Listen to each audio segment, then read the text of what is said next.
Dito na naman tayo mga kabonsay sa ating windsweep na windsweep na Picos Nana ito, at marami na siyang shots. Ito, nagmultiply na siya. Abang-abang lang tayo mga kabonsay, kasi pag mayroon na itong tamang laki ang kanyang mga shots ay magpa-branch selection na tayo. Ito, marami siyang runners, hayaan lang muna natin para makarecover.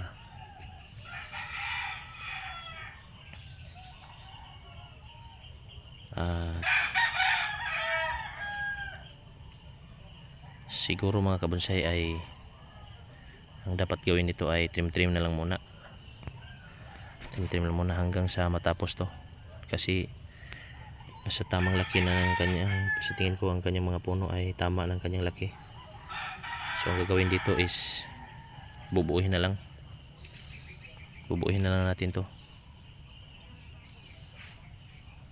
Kita nyo mga kabonsay, dumami ng kanyang mga shots,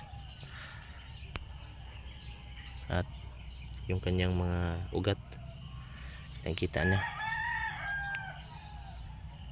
kapit na talaga siya sa bato, matibay na. Ito yung bato niya.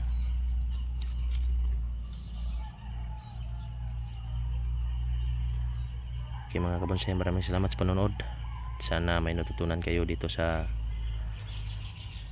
pagbubonsay ko. Follow for more mga kabonsay.